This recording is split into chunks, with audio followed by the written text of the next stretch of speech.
So welcome students on my YouTube channel Everything is Relative। हम electrostatics पढ़ रहे थे। इलेक्ट्रोस्टैटिक्स में मैंने आपको काफ़ी कुछ बता दिया है अभी तक। हमने ये पढ़ लिया है कि इलेक्ट्रिक चार्ज क्या होता है, इसकी प्रॉपर्टीज़ क्या होती है, किसी भी बॉडी को कैसे चार्ज करते हैं, ये सब चीज़ें मैंने आपको पहले समझा दी है। उसके बाद में मैंने आपको समझाया था कि दो चार्ज के बीच में जो इलेक्ट्रोस्टैटिक फोर्स लगता है उसकी वैल्यू हम कैसे कैलकुलेट करते हैं। यानी दो चार्ज के बीच में जो इलेक्ट्रोस्टैटिक फोर्स लगता है उसकी वैल्यू कैलकुलेट करने के लिए हम एक लॉ काम में लेते हैं जिसको हम बोलते हैं कूलम्ब्स लॉ। तो मैंने आपको कूलम्ब्स लॉ के बारे में सब कुछ बताया था। कूलम्ब्स लॉ क्या होता है, इसकी क्या लिमिटेशन है, क्या नाम है, कूलम्ब्स लॉ की प्रॉपर्टीज क्या क्या है, ये सारी चीजें हमने डिस्कस की थी। उसके बाद में हमने इलेक्ट्रोस्टैटिक फोर्स की कैलकुलेशन के लिए काफी सारे न्यूमेरिकल्स किए हैं। मैंने करीब 5 वीडियो जो है वो सिर्फ और सिर्फ न्यूमेरिकल पे अपलोड किए हैं इलेक्ट्रोस्टैटिक फोर्स के। ठीक है, अब आज से मतलब इस वीडियो से मैं आपका एक नया टॉपिक स्टार्ट कर रहा हूं इस चैप्टर का, वो है इलेक्ट्रिक फील्ड।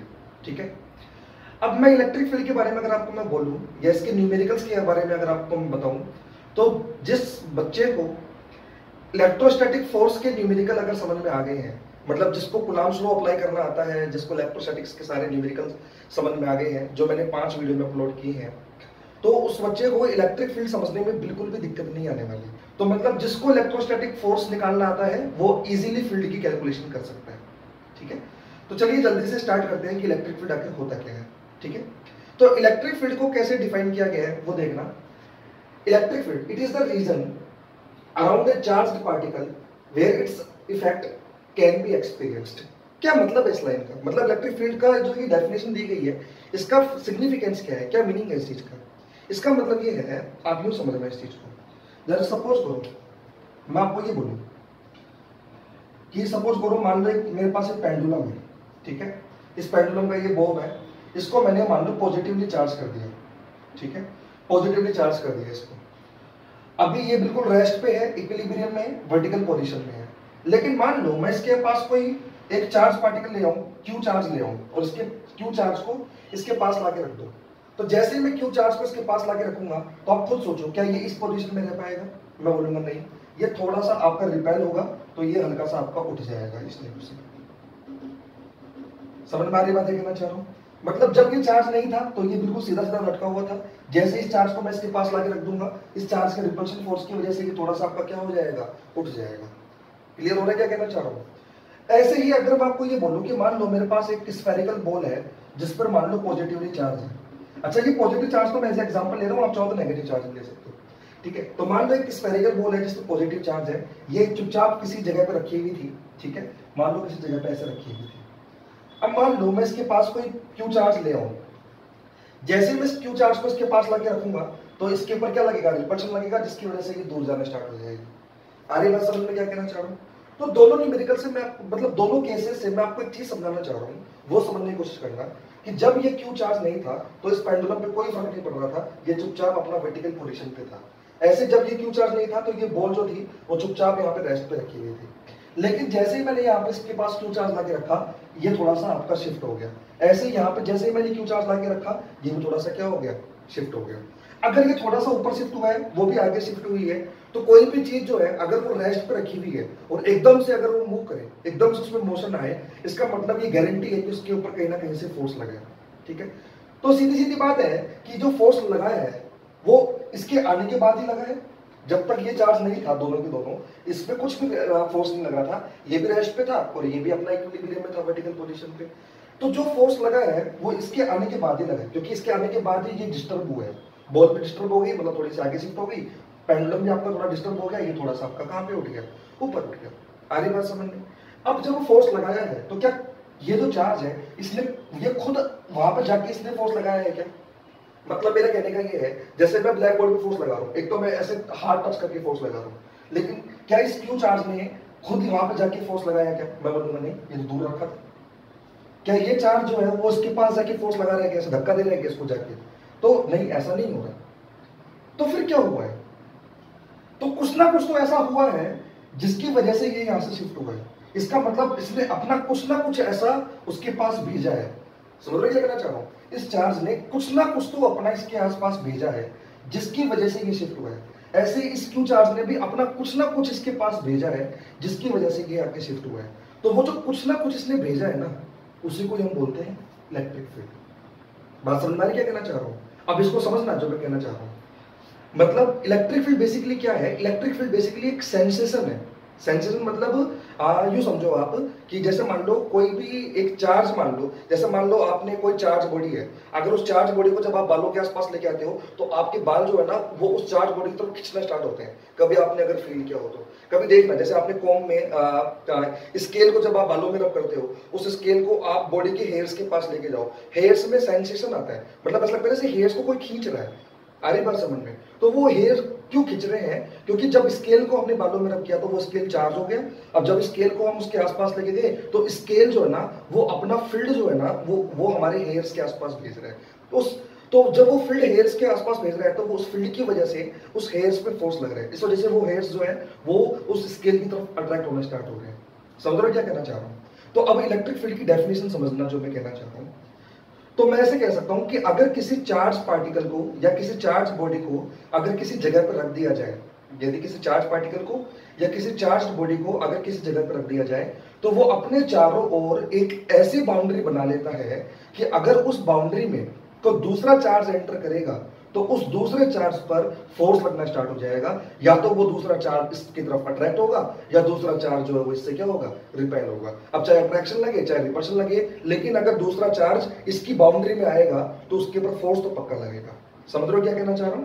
मतलब मेरा ये है कि अगर मान लो मैंने किसी जगह पे कोई क्यू चार्ज रख दिया तो ये चार्ज अपने चारों तरफ क्या बना लेगा, अपना एक बाउंड्री बना लेगा, अपने चारों तरफ एक रीजन बना लेगा, एक क्षेत्र बना लेगा, एक फील्ड बना लेगा अपने चारों तरफ। अगर इस बाउंड्री के अंदर कोई दूसरा चार्ज एंटर करेगा, सपोज करो क्यू डैश चार्ज एंटर करेगा, तो इस क्यू डैश चार्ज पर क्या लगेगा, एक फोर्स लगना स्टार्ट हो जाएगा। आने बात समझ में? अब या तो वो फोर्स अट्रैक्टिव होगा या रिपल्सिव होगा, वो तो डिपेंड करेगा। अगर ये दोनों लाइक चार्ज है तो रिपल्सिव लगेगा, अनलाइक है तो अट्रैक्ट लगेगा। चाहे अट्रैक्शन लगे चाहे रिपल्शन लगे, लेकिन फोर्स जरूर लगेगा। आने बात समझ में? तो इसने ये जो बाउंड्री बनाई है अपने चारों तरफ, इसी बाउंड्री को हम क्या बोलते हैं, इलेक्ट्रिक फील्ड बोलते हैं। बात समझ में आ रही क्या कहना चाह रहा हूं? और इसी को मैंने यहाँ पे डेफिनेशन के फॉर्म में लिखा है, it is the region around a charge particle. मतलब ये एक चार्ज पार्टिकल के चारों तरफ का एक रीजन है। फील्ड क्या है बेसिकली, इलेक्ट्रिक फील्ड क्या है, ये एक चार्ज पार्टिकल के चारों तरफ का वो रीजन है where its effect can be experience. मतलब जहां पर इस चार्ज पार्टिकल के इफेक्ट को एक्सपीरियंस किया जा सकता है। आ रही बात समझ में? जैसे यहाँ पे मैंने चार्ज रखा, इसने अपने चारों तरफ क्या बना ली, बाउंड्री बना ली। जैसे दूसरा चार्ज इस बाउंड्री के अंदर एंटर कर रहा है, वो इसके फील्ड को महसूस कर रहा है, इसके फील्ड को एक्सपीरियंस कर रहा है। कैसे एक्सपीरियंस कर रहा है? क्योंकि इसके ऊपर फोर्स लगना स्टार्ट हो गया। आ रही बात समझ में? तो आई थिंक आपको क्लियर हुआ होगा कि इलेक्ट्रिक फील्ड क्या होता है। कि इलेक्ट्रिक फील्ड क्या होता है कि अगर किसी चार्ज पार्टिकल को किसी पर्टिकुलर लोकेशन पर रख दिया जाए तो अपने चारों ओर ये एक ऐसी बाउंड्री क्रिएट कर लेता है जिसके अंदर क्या कर सकते हैं हम, जिसके अंदर हम इस चार्ज के इफेक्ट को एक्सपीरियंस कर सकते हैं। ठीक है, ये ऐसे बोल दो, एक चार्ज पार्टिकल अपने चारों तरफ एक ऐसी बाउंड्री बना लेता है कि इस बाउंड्री के अंदर अगर दूसरा कोई चार्ज एंटर करे तो वो उसके अंदर क्या महसूस करता है, एक फोर्स महसूस करता है। आ रही बात समझ में? तो इसी बाउंड्री को हम बोलते हैं क्या, इलेक्ट्रिक फील्ड। अब बात ये आती है कि चार्ज पार्टिकल अपने चारों तरफ ये जो बाउंड्री बनाएगा ये कितनी बड़ी बनाएगा, कि ये जो मैं फील्ड की बात कर रहा हूं, ये फील्ड यानी ये जो बाउंड्री की मैं बात कर रहा हूं जो चार्ज पार्टिकल अपने चारों तरफ क्रिएट करता है, इस बाउंड्री की रेंज कितनी होगी। तो इसकी बाउंड्री की जो रेंज होती है वो इनफाइनाइट तक होती है। इसका मतलब ये है कि जैसे मान लो मैं चार्ज बॉडी हूं, तो मैं अगर चार्ज बॉडी हूं तो मैंने अपने चारों तरफ क्या बना लूंगा, अपना एक रीजन बना लूंगा। इसमें अगर कोई दूसरा चार्ज एंटर करेगा तो उस पर क्या लगेगा, फोर्स लगेगा। अब मैं जो ये बाउंड्री बना रहा हूं मेरे चारों तरफ, ये बाउंड्री इनफाइनाइट तक होगी। आ रही बात समझ में? मतलब मेरा जो फील्ड है वो इनफाइनाइट तक जाएगा। मतलब अगर कोई ऑब्जेक्ट मेरे से, कोई चार्ज ऑब्जेक्ट या कोई चार्ज पार्टिकल मेरे से बहुत दूर भी है ना, तो उस पर भी मेरा फील्ड जो है वो पहुंचेगा। अब ये इनफाइनाइट तक कैसे जाता है, इसके बारे में अभी अपन मैथमेटिकली देखेंगे, वहां पे अपन चेक भी करेंगे कि इनफाइनाइट तक मैं ऐसा क्यों बोल रहा हूँ। लेकिन अभी के लेवल पे आप ये याद रखो कि एक चार्ज बॉडी का जो फील्ड होता है वो कहां तक जाता है, आपका इनफाइनाइट तक जाता है। बात समझ में आ रही है क्या कहना चाह रहा हूँ?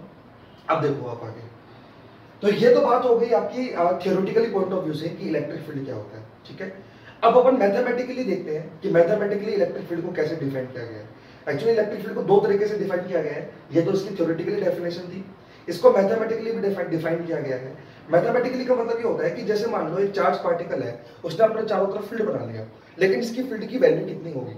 आ रही बात समझ में? तो फील्ड की वैल्यू निकालने के लिए इलेक्ट्रिक फील्ड को मैथमेटिकली भी डिफाइन किया गया है। तो मैथमेटिकली कैसे डिफाइन किया गया है वो समझना। तो देखिए, अभी मैंने आपको बताया कि इलेक्ट्रिक फील्ड कैसे डिफाइन करते हैं, क्या होता है इलेक्ट्रिक फील्ड। तो अभी हमने इलेक्ट्रिक फील्ड को जो है वो थ्योरेटिकली डिफाइन किया। इलेक्ट्रिक फील्ड की एक डेफिनेशन और है जो अपन मैथमेटिकली डिफाइन करते हैं। एक्चुअली इस डेफिनेशन की हेल्प से हम किसी भी पर्टिकुलर पॉइंट पर इलेक्ट्रिक फील्ड की वैल्यू कैलकुलेट करते हैं। अभी तक तो हमने बस ये देखा कि एक चार्ज जो है वो अपने चारों ओर एक बाउंड्री बना लेता है, जिसमें कोई दूसरा चार्ज अगर एंटर करेगा तो उस पर फोर्स लगेगा। अब हमको ये समझना है कि इसने अपने चारों तरफ जो बाउंड्री बनाई है, यानी इसने अपने चारों तरफ जो फील्ड बनाया है, उस फील्ड की वैल्यू कितनी है। आ रही बात समझ में? तो उसकी फील्ड की वैल्यू कैलकुलेट करने के लिए इसको एक तरीके से और डिफाइन किया गया है। इलेक्ट्रिक फील्ड को कैसे डिफाइन किया गया है? Electric field at a point is defined as force experienced by a unit positive charge. मतलब किसी भी पॉइंट पर इलेक्ट्रिक फील्ड कितना होगा, तो उसके लिए बोला गया कि किसी भी पॉइंट पर इलेक्ट्रिक फील्ड जो होगा वो उस particular point per unit positive charge द्वारा एक्सपीरियंस किए गए फोर्स के बराबर होगा। समझ रहे हो क्या कहना चाह रहा हूं? इसका मतलब समझना आप देखो कि मैं क्या कहना चाह रहा हूं। जैसे मान लो मैंने यहाँ पे कोई क्यू चार्ज मान लिया, ठीक है। अगर मैंने यहाँ मान लो क्यू चार्ज मान लिया, उससे किसी कुछ डिस्टेंस पर कोई मान लो पॉइंट है पी, यहाँ से कुछ डिस्टेंस पर मान लो कोई पॉइंट है पी, ठीक है। मुझे इस पी पॉइंट पे ये चेक करना है कि फील्ड कितना होगा। आ रही बात समझ में? तो इस पर्टिकुलर पॉइंट पर फील्ड को कैसे डिफाइन किया गया, या इस पर्टिकुलर पॉइंट पी पर अपन फील्ड कैसे निकालेंगे, उसके लिए हम क्या करेंगे, इस सबसे पहले इस पी पॉइंट पर एक पॉजिटिव टेस्ट चार्ज मान लेंगे क्यू नोट। इस पी पॉइंट पर हम एक पॉजिटिव चार्ज मान लेते हैं क्यू नोट। इस क्यू नोट को हम बोलते हैं टेस्ट चार्ज। क्या बोलते हैं इसको हम?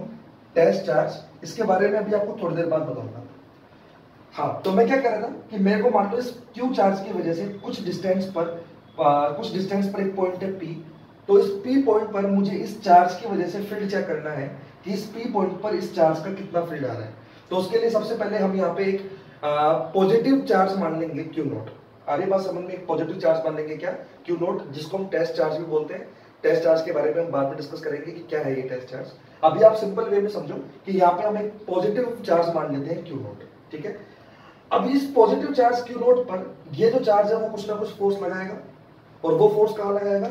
ये भी पॉजिटिव है, ये भी पॉजिटिव है, रिपेल करेगा, और वो जो फोर्स लगाएगा वो लगाएगा इस तरफ। तो इस पर्टिकुलर पी पॉइंट पर क्यू नोट चार्ज पर जो फोर्स लग रहा है वो मान लो एफ है, ठीक है। तो क्यू नोट चार्ज पर कितना फोर्स लग रहा है? तो मैं बोलूंगा क्यू नोट चार्ज पर फोर्स लग रहा है एफ। तो यूनिट चार्ज पर कितना फोर्स लगेगा? तो मैं बोलूंगा यूनिट चार्ज पर जो फोर्स लगेगा वो लगेगा एफ अपॉन क्यू नोट। आ रही बात समझ में? तो इस particular point P per unit charge पर कितना फोर्स लगा? तो इस particular point P per unit charge पर जो फोर्स लगा वो लगा एफ अपॉन क्यू नोट।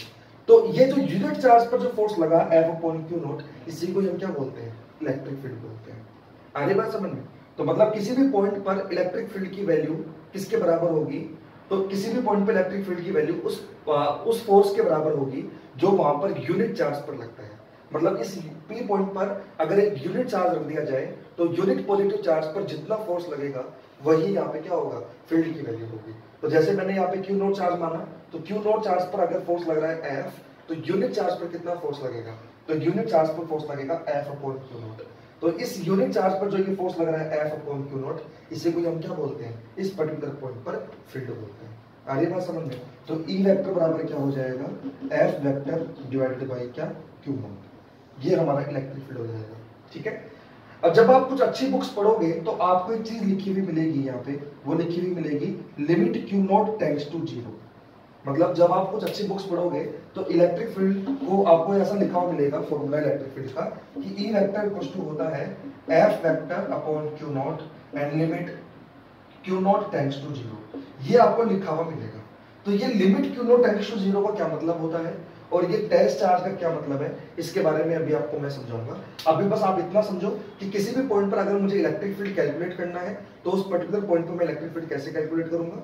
तो उस पर्टिकुलर पॉइंट पर मैं एक पॉजिटिव टेस्ट चार्ज मान लूंगा क्यू नॉट, और उस positive test charge q naught पर कितना फोर्स लग रहा है वो फोर्स कैलकुलेट कर लूंगा। सपोज करो वो फोर्स एफ आया, तो अगर क्यू नॉट चार्ज पर एफ फोर्स लग रहा है तो यूनिट चार्ज पर कितना फोर्स लगेगा? F upon q naught. और यूनिट पॉजिटिव चार्ज पर जितना फोर्स लगेगा वही मेरा क्या कहलाएगा? Electric field. तो इलेक्ट्रिक फील्ड हो जाएगा एफ अपॉन क्या? Q not. बात समझ में आई ये जो मैं कहना चाह रहा हूँ। अब बात ये आती है कि इलेक्ट्रिक फील्ड जो है इसकी यूनिट क्या होगी और इसकी डायरेक्शन क्या होगी, क्योंकि ये तो वेक्टर क्वांटिटी है तो उसकी कुछ ना कुछ डायरेक्शन होनी चाहिए। तो पहले मैं अगर आपको डायरेक्शन के बारे में बोलूं तो इलेक्ट्रिक फील्ड की डायरेक्शन जो है किसी भी पॉइंट पर वही होगी जो उस पॉइंट पर लगने वाले फोर्स की डायरेक्शन है। जैसे इस point per unit positive charge पर लगने वाले फोर्स की डायरेक्शन, तो जैसे मान लो इस पर्टिकुलर पॉइंट पर मुझे फील्ड की डायरेक्शन चेक करनी है, तो इस पर्टिकुलर पॉइंट पर फील्ड की डायरेक्शन वही होगी जो यहाँ पे यूनिट पॉजिटिव चार्ज पर फोर्स की डायरेक्शन होगी। तो जैसे यहाँ पे अगर मैं पॉजिटिव चार्ज रख दूं तो उस पॉजिटिव चार्ज पर फोर्स कहाँ लगेगा, उस पॉजिटिव चार्ज पर फोर्स उधर लगेगा। तो जो डायरेक्शन पॉजिटिव चार्ज पर लगने वाले फोर्स की है वही डायरेक्शन यहाँ पे किसकी होगी, फील्ड की होगी। तो किसी भी पर्टिकुलर पॉइंट पर इलेक्ट्रिक फील्ड की डायरेक्शन वही होती है जो उस particular point per unit positive charge पर लगने वाले फोर्स की होती है। आ रही बात समझ में? तो आई होप कि आपको समझ में आया होगा कि कैसे तो हमको फील्ड कैलकुलेट करना है और कैसे हम फील्ड की डायरेक्शन आइडेंटिफाई करेंगे। तो फील्ड कैलकुलेट करने के लिए तो सबसे पहले अपन क्या करेंगे, एक टेस्ट चार्ज क्यू नोट मान लेंगे, उस पर लगने वाले फोर्स की वैल्यू कैलकुलेट कर लेंगे। लेट्स से वो फोर्स एफ है, तो क्यू नोट चार्ज पर अगर फोर्स एफ लग रहा है तो यूनिट चार्ज पर जो फोर्स लगेगा वो लग जाएगा एफ अपॉन क्यू। और डायरेक्शन अपन कैसे चेक करेंगे, वहां पे यूनिट पॉजिटिव चार्ज पर जो फोर्स की डायरेक्शन होगी वही डायरेक्शन किसकी हो जाएगी, वहां पे इलेक्ट्रिक फील्ड की हो जाएगी। तो ई वेक्टर इक्वल हो जाएगा एफ वेक्टर अपॉन क्या, क्यू नोट। अब बात आती है यूनिट की। तो इसकी यूनिट क्या होती है, इसकी यूनिट होगी देखो एफ अपॉन क्यू नोट, यानी इसकी जो यूनिट बनेगी वो बनेगी न्यूटन पर कूलम। आ रही बात समझ में? तो इसकी जो यूनिट होती है इलेक्ट्रिक फील्ड की वो क्या होती है, न्यूटन पर कूलम। इसकी एक यूनिट और होती है, वो होती है वोल्ट पर मीटर। आ रही बात समझ में? पर वो वोल्ट मीटर पर मीटर जो है, वोल्ट पर मीटर मतलब इसकी एक यूनिट और होती है भाई, वोल्ट पर मीटर। इस यूनिट के बारे में मैं आपको आगे समझाऊंगा। इस यूनिट का मतलब मैं आपको आगे समझाऊंगा कि ये यूनिट कैसे बनी। अभी के लेवल पे आप ये मान के चलो कि इलेक्ट्रिक फील्ड की जो यूनिट होती है वो क्या होती है, न्यूटन पर कूलम। बट एक यूनिट ये भी होती है, इसके बारे में अपन आगे जाके चर्चा करेंगे जब अपन इलेक्ट्रिक वोल्टेज पढ़ेंगे। आ रही बात समझ में? यानी इलेक्ट्रिक पोटेंशियल पढ़ेंगे, तब मैं आपको बताऊंगा कि वो वाली यूनिट कैसे है। अभी के लेवल पे आप ये याद रखो कि इसकी जो यूनिट होती है वो क्या होती है, न्यूटन पर कूलम। आ रही बात समझ में? तो ये कुछ चीजें थी कि हम कैसे कैलकुलेट करते हैं इलेक्ट्रिक फील्ड किसी भी पॉइंट पर, ये इसकी डायरेक्शन कैसे चेक करते हैं और इसकी यूनिट क्या होती है। ठीक है, अब ना ध्यान से सुनना, एक बहुत इंपॉर्टेंट बात मैं आपको बता रहा हूं, उसके बारे में सुनना। किसी बच्चे के दिमाग में ये आ सकता है क्या, कि किसी बच्चे के दिमाग में ये आ सकता है कि सर अगर आप एक क्यू चार्ज की वजह से किसी पॉइंट पी पर फील्ड की वैल्यू चेक कर रहे हो, तो आपने ये बताया कि किसी भी पॉइंट पर फील्ड की वैल्यू वही होगी जो उस point per unit positive charge द्वारा एक्सपीरियंस किए गए फोर्स की वैल्यू होगी। मतलब उस point per unit positive charge पर जितना फोर्स लगेगा वो फोर्स की जो वैल्यू आएगी वही उस पॉइंट पर क्या होगा, फील्ड होगा। तो किसी बच्चे के दिमाग में ये आ सकता है कि सर आप ये क्यू नोट चार्ज मान ही क्यों रहे हो, इससे बेटर ये है कि यहाँ पे डायरेक्ट 1 कूलम चार्ज मान लो।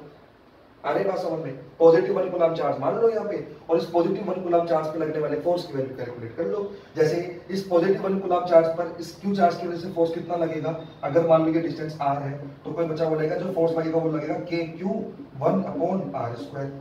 तो ये जो फोर्स लग रहा है वो किस पे लग रहा है, ये यूनिट पॉजिटिव चार्ज पे लग रहा है। तो ये जो फोर्स है वही इस पॉइंट पे क्या हो जाएगा, E हो जाएगा। तो किसी बच्चे के दिमाग में आ सकता है कि डायरेक्ट ऐसे निकाल लो, क्यों बिना फालतू में क्यू नोट के चक्कर में पड़ गए।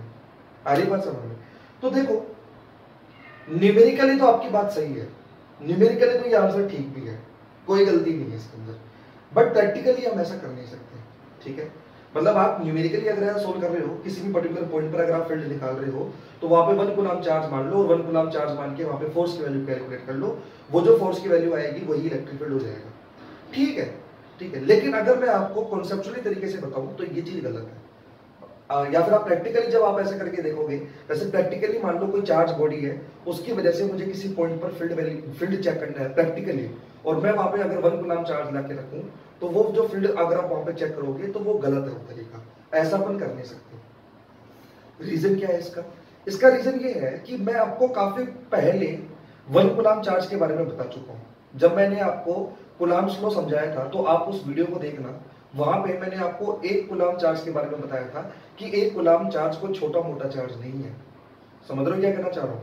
जैसे मान लो किसी बॉडी को 1 कूलम चार्ज देना है, मान लो मेरे पास कोई बॉडी है, सपोज करो मेरे पास कोई मार्कर है, इसको मान लो मुझे 1 कूलम चार्ज देना है, तो इसको 1 कूलम चार्ज देने के लिए इसमें से 6.25 इंटू 10⁻18 6.25 इंटू 10⁻18 इतने इलेक्ट्रॉन्स इसमें से निकालने पड़ेंगे। तो 1 कूलम चार्ज देना किसी बॉडी को कोई छोटी मोटी बात नहीं है। ये सब चीजें मैं आपको पहले ही एक्सप्लेन कर चुका हूं, आप उस वीडियो में जाके देख सकते हैं। आगे बात समझ में? तो पहली बात तो ये है कि 1 कूलम चार्ज किसी जगह पे लाना it's not a simple task. ये कोई सिंपल टास्क नहीं है, ये बड़ा डिफिकल्ट टास्क है। 1 कूलम चार्ज को हैंडल करना बहुत छोटी बात नहीं है भाई। 1 कूलम चार्ज बहुत बड़ी वैल्यू है, क्योंकि उसके लिए आपको इतने सारे इलेक्ट्रॉन का ट्रांसफर करना पड़ेगा। आ रही बात समझ में? और दूसरी प्रॉब्लम जो एक और बड़ी प्रॉब्लम है वो क्या है वो सुनना। अगर मान लो मेरे को एक चार्ज बॉडी है सपोज करो, ठीक है, इस चार्ज बॉडी की वजह से मुझे इस पी पॉइंट पर फील्ड चेक करना है। मतलब मुझे ये चेक करना है कि इस चार्ज बॉडी का इस पी पॉइंट पर कितना फील्ड आ रहा है। अब सपोज करो मैंने यहाँ पे 1 कूलम चार्ज रख दिया, तो अगर आपने यहाँ पे 1 कूलम चार्ज रख दिया तो इस 1 कूलम चार्ज की वजह से इसके फील्ड पर अच्छा खासा इफेक्ट पड़ जाएगा। क्यों? ये जो 1 कूलम चार्ज है वो इसके चार्ज को क्या करेगा, वो इसके चार्ज को रिपेल करेगा। सपोज करो ये चार्ज बॉडी है, तो मतलब मेरा कहने का ये है, जैसे मान लो ये पॉजिटिवली चार्ज बॉडी है, ठीक है। अब इस पॉजिटिवली चार्ज बॉडी की वजह से मुझे इस पी पॉइंट पर फील्ड चेक करना है, ठीक है। अब मान लो किसी बच्चे ने यहाँ पे 1 कूलम चार्ज रख दिया। अब 1 कूलम चार्ज जो है वो बहुत बड़ा चार्ज होता है, तो ये अच्छा खासा रिपेल करेगा इसको। तो जब ये इसको रिपेल करेगा तो पहली बात तो ये बॉडी हो सकती है कि खिसक जाए, आगे बात समझ में। और दूसरी बात ये भी है कि इसका ये जो चार्ज है ना, ये इसको रिपेल करेगा, तो ये पॉजिटिव चार्ज हो ना वो थोड़ा सा डिस्टर्ब हो जाएगा और ज्यादा पॉजिटिव चार्ज पीछे की तरफ शिफ्ट हो जाएगा। क्यों? क्योंकि ये जो 1 कूलम चार्ज है ना वो इसके ऊपर अच्छा खासा रिपल्शन लगाएगा, तो इसका जो पॉजिटिव चार्ज है वो एक साइड शिफ्ट हो जाएगा रिपल्सिव फोर्स की वजह से। आ रही बात समझ में? और ये भी हो सकता है कि ये जो पूरी की पूरी बॉडी जो है ना वो भी थोड़ी सी क्या हो जाए आपकी, शिफ्ट हो जाए। अगर ये बॉडी शिफ्ट हो जाएगी तो जो डिस्टेंस एक्चुअली में आर होनी चाहिए थी वो रियलिटी में आर ना रह के फिर कुछ और हो जाएगी, आर डैश थोड़ी सी बढ़ जाएगी। और दूसरी बात ये भी है कि इसका पॉजिटिव चार्ज जो है वो थोड़ा सा डिस्टर्ब हो जाएगा, वो पॉजिटिव चार्ज डिस्टर्ब हो जाएगा, इसका मतलब थोड़ा सा क्या हो जाएगा, ये शिफ्ट हो जाएगा। आ रही बात समझ में? अगर इस बॉडी में पॉजिटिव चार्ज है तो, अगर इस बॉडी पे नेगेटिव चार्ज है तो वो जो 1 कूलम चार्ज है वो इस नेगेटिव चार्ज को अच्छा खासा अट्रैक्ट करेगा। तो जो नेगेटिव चार्ज पहले इक्वली डिस्ट्रीब्यूट था वो हो सकता है पूरा का पूरा नेगेटिव चार्ज एक साइड शिफ्ट हो जाए, मतलब ज्यादा चार्ज एक साइड आ जाएगा और बाकी का दूसरी तरफ कम हो जाएगा। तो चार्ज को जो डिस्ट्रीब्यूशन था उस पर इफेक्ट पड़ जाएगा। अगर इस डिस्ट्रीब्यूशन पे इफेक्ट पड़ेगा तो सीधी सीधी बात है इस पॉइंट पर फील्ड पर भी फर्क पड़ जाएगा। मतलब आप खुद ही सोचो, एक तो चार्ज पूरा इक्वली डिस्ट्रीब्यूट था, इसकी वजह से मुझे मान लो यहाँ पे फील्ड निकालना था, और एक अगर पॉजिटिव चार्ज जो है वो इस तरफ शिफ्ट हो जाए, तो आप खुद सोचो क्या इस पॉइंट पे जो फील्ड आएगा उसकी एक्चुअल वैल्यू जो आनी चाहिए थी क्या वही आएगी या कुछ और हो जाएगी? तो सिंपल सी बात है, अगर पॉजिटिव चार्ज एक तरफ शिफ्ट हो गया तो इस पॉइंट पर जो फील्ड आना चाहिए था एक्चुअली में, जो रियल वैल्यू आनी चाहिए थी, उसके जगह पे कुछ और वैल्यू आएगी। आ रही बात समझ में क्या कहना चाह रहा हूँ? तो बस आपको मैं यही एक्सप्लेन करना चाह रहा था कि अगर आप यहाँ पे आपने 1 कूलम चार्ज मान लिया तो उस 1 कूलम चार्ज की वजह से इसके चार्ज डिस्ट्रीब्यूशन पे फर्क पड़ जाएगा, यानी कि इसके फील्ड की वैल्यू पे यहाँ पे फर्क पड़ जाएगा। तो जो एक्चुअल वैल्यू आनी चाहिए थी फील्ड की वो वैल्यू एक्चुअल वैल्यू ना आके कुछ और वैल्यू आएगी आपकी। आ रही बात समझ में? इसलिए हम ऐसे यहाँ पे 1 कूलम चार्ज मान नहीं सकते। तो फिर हमको क्या करना पड़ेगा? तो हमको यहाँ पे एक ऐसा चार्ज मानना पड़ेगा जिसकी वैल्यू बहुत स्मॉल हो। क्यों? अगर उसकी वैल्यू बहुत स्मॉल होगी तो उसकी वजह से इसके चार्ज डिस्ट्रीब्यूशन पे फर्क नहीं पड़ेगा। कैसे? इसको समझो ऐसे, जैसे सपोज करो मान लो अर्थ जो है, अर्थ के पास मान लो अर्थ का जैसा ही एक बहुत बड़ा कोई प्लेनेट आ जाए तो अर्थ जो है उसकी पोजीशन पे फर्क पड़ जाएगा, अर्थ जो उसकी तरफ अट्रैक्ट हो जाएगी। लेकिन अगर मैं मेरी बात करूं, मैं अर्थ पे फोर्स लगा रहा हूं, सपोज करो अर्थ जो है वो मुझे 500 न्यूटन की फोर्स से खींच रही है, मतलब अर्थ और मेरे बीच में 500 न्यूटन का फोर्स लग रहा है। तो अर्थ के ऊपर मैं भी 500 न्यूटन का फोर्स लगा रहा हूं और अर्थ भी मुझ पे 500 न्यूटन का फोर्स लगा रही है। लेकिन जब मैं आपके ऊपर 500 न्यूटन का फोर्स लगा रहा हूं तो उस 500 न्यूटन की फोर्स की वजह से अर्थ पे कोई खास फर्क नहीं पड़ रहा, क्योंकि अर्थ के सामने मेरी औकात कुछ भी नहीं है, मैं बहुत छोटा हूं। आ रही बात समझ में? लेकिन जब अर्थ मेरे पे 500 न्यूटन का फोर्स लगाती है तो उसकी वजह से मुझ पर अच्छा खासा इफेक्ट पड़ेगा, क्योंकि मैं अर्थ की तरफ खिंच जाऊंगा। मतलब मेरा ये है कि जैसे मान लो मैं अर्थ के सरफेस से ऊपर की तरफ जंप करूं, तो अगर मैं ऊपर जंप कर रहा हूं तो मैं भी तो अर्थ की तरफ फोर्स लगा रहा हूं, लेकिन क्या अर्थ मेरी तरफ खिंचती है क्या? तो मैं बोलूंगा अर्थ मेरी तरफ नहीं खिंच रही, मैं अर्थ की तरफ जरूर खिंच जाऊंगा। बात समझ में आ रही क्या कहना चाह रहा हूँ? तो वही चीज मैं यहाँ पे आपको समझाने की कोशिश कर रहा हूँ। यहाँ पे आप 1 कूलम चार्ज मत मानो, आप यहाँ पे बहुत छोटा सा चार्ज मान लो Q0, पॉजिटिव Q0 चार्ज मान लो, बहुत छोटा सा चार्ज मान लो। इस बहुत छोटे से चार्ज को मानने से क्या होगा, इस छोटे से चार्ज की वजह से ये जो चार्ज है ये मूव नहीं कर पाएगा। आ रही बात समझ में? क्योंकि इसके वजह से इसके ऊपर जो फोर्स लगेगा उस पर कुछ ज्यादा खास फर्क नहीं पड़ेगा। जैसे वही वाली बात हो गई ना कि मैं अर्थ के ऊपर फोर्स लगा रहा हूँ, उसकी वजह से अर्थ पे कोई फर्क नहीं पड़ रहा। आ रही बात समझ में? तो ये इतना छोटा है कि ये जो इसके ऊपर फोर्स लगा रहा है इसकी वजह से यहाँ पे क्या होगा, इसके अंदर कोई मोशन नहीं आएगा, ना ही इसके चार्ज डिस्ट्रीब्यूशन पे कुछ फर्क पड़ेगा। बात समझ में आ रही क्या कहना चाह रहा हूँ? इसलिए हम यहाँ पे बड़ा चार्ज नहीं मान सकते, हमको यहाँ पे एक ऐसा चार्ज मानना पड़ेगा जो आपका कैसा होगा, बहुत छोटा होगा। समझ में आ रही बात? इसलिए हम किसी भी पॉइंट पर फील्ड की वैल्यू कैलकुलेट करने के लिए 1 कूलम चार्ज नहीं मानते, वहां पे हम एक बहुत स्मॉल पॉजिटिव चार्ज मानते हैं। वो क्यों मानते हैं? क्योंकि अगर मैं यहाँ पे स्मॉल पॉजिटिव चार्ज मानूंगा तो इसके चार्ज डिस्ट्रीब्यूशन पे कोई फर्क नहीं पड़ेगा, ना ही इसकी पोजीशन पे कोई फर्क पड़ेगा।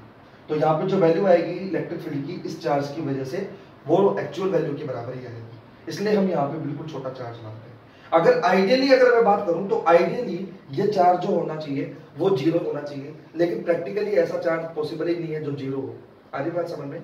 तो इसलिए हम ऐसा बोल देते हैं कि लिमिट लगा देते हैं कि क्यू नॉट जो है वो लगभग आपका क्या होना चाहिए, 0 होना चाहिए। इसलिए ही अभी थोड़ी देर पहले जो मैंने फॉर्मूला लिखा था ई वेक्टर का, F vector upon q naught, और वहां पे मैंने क्या लिखा था? मैंने वहां पे लिखा था limit q naught tends to 0। उसका मतलब ये था कि क्यू नॉट बहुत स्मॉल होना चाहिए, इसकी वैल्यू लगभग क्या होनी चाहिए, 0, ताकि इसकी पोजीशन पे कोई फर्क ना पड़े, ना इसकी चार्ज डिस्ट्रीब्यूशन पे कोई फर्क पड़े। इसलिए हम ऐसा करते हैं।